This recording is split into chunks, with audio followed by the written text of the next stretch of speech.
Howdy, howdy. Again. Another quick thought. They're just going to keep coming. They're going to keep coming. Well, I guess the initiative, I'm like, I should write this down. That I don't like reading and writing. So why don't I just say it? And that might just be what this is. These are just thoughts coming down that perhaps I would transcribe into notes on the website so that it could be useful in the forum and whatnot. But just to get it down here and then perhaps clean it up and get it into words. But one of the ideas that struck me was that I don't like reading and writing because I'm not good at it. Like that I have consistently failed or underperformed in other people's eyes language tests, like my whole life. Like English tests in high school. I went into math and avoided it.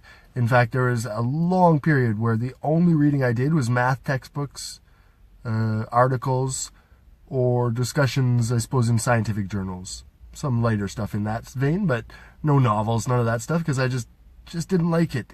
I am really slow at reading, not really good at, well, I can really concentrate on writing, but it takes me a while, and then I can form some, I think, semblable of decent stuff, but that took a long time to do. So I don't like reading and writing. Again, things that I'm dumb at. Again, to underperform in other people's eyes, it means that I'm not underperforming in other people's eyes, but the actual result, like I wasn't trying to not be good, just that it showed that I'm dumb in some things and good in math.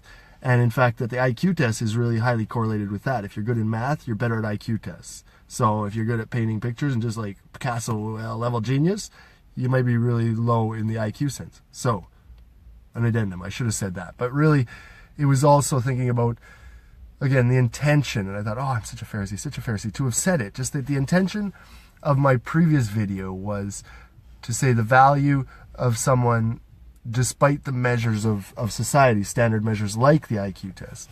And I think I really could have made that point without saying that. Without saying my own IQ, which was just, again, it didn't have to be centered on that, so that obviously made me, it was saying something, but really trying to brag at the same time, when I could have said the same thing without even entering in that end thing. But again, to say that with the reading and writing stuff, that I'm not all intelligent and whatnot. Just to give another example, now to justify it, and just to say, look at it, really what I'm saying is I'm not smart. And this, like, truly, and Frank mentioned a similar kind of sentiment, but I truly agree in that, just in that I really believe, like, in coming into this God, Serving God podcast network, amongst the first days, I saw that I was with a group of people that were living very good lives, in the sense, like, morally good lives, and always striving to be better, so that I didn't come in thinking that I had anything to teach you. And like Frank said about, just the technical matters, I truly believe that I don't have anything to teach you about how to live a good life, in that you're all living good lives in better ways than I am, and or in ways that could be objectively viewed as better than I am. I'm just saying that,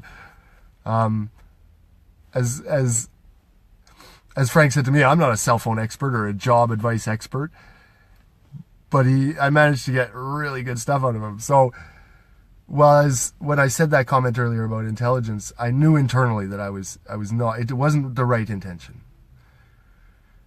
That the negative consequence was perhaps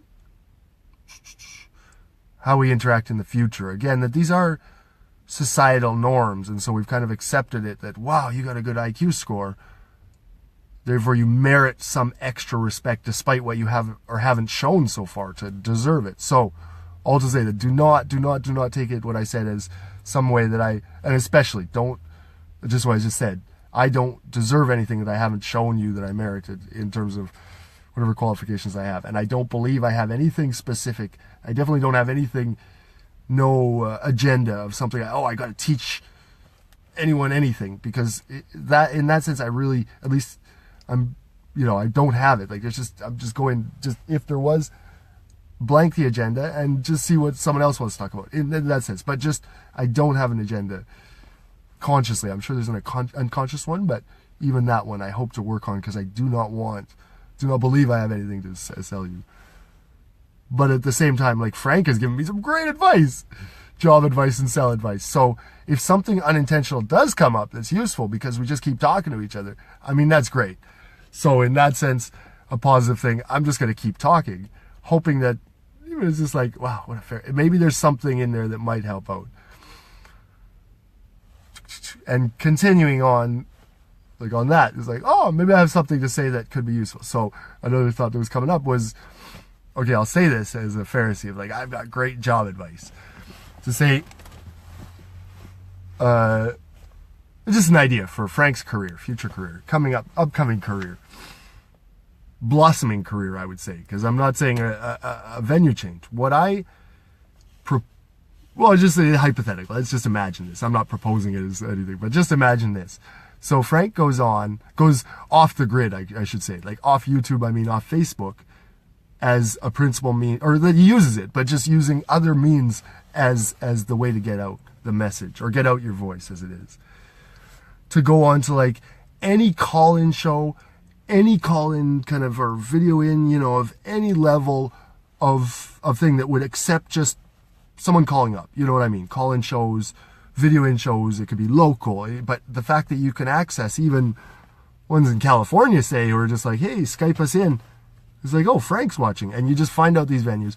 Get your voice out there so that people know what you hear, and just say what you want to say. Say who you are. Just say what you truly believe.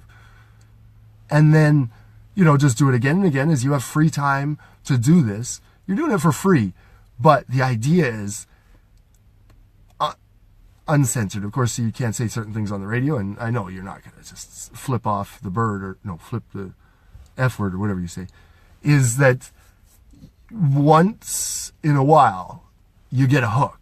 Like, someone will get a hook. I'm convinced that someone will get a hook on Frank, and then there'll be some sort of offer, or something will go along there where finally you get an offer to pay. Like, someone will hear Frank on the radio, is like, I really want to hear what he has to say about this, or why don't you come on as, I'm just imagining these dumb things, but like, how, I don't know why I say this, but Fox News contributor, that's what comes to mind.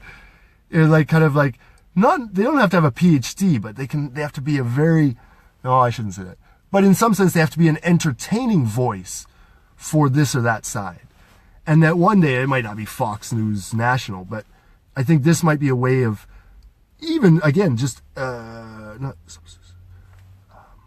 supporting the Serving God Podcast Network, in that, you've got these other venues, and it's sort of like, hey, here's a little clip of Frank talking to so-and-so, and that eventually that's just a way of stemming out, again, off the grid, off the YouTube grid, off the Facebook grid, whereas you can bring those into the network, and maybe you'll get banned from one radio station, but there's a million radio stations. Anyways, again, just showing you how I have such great career advice. Pharisee.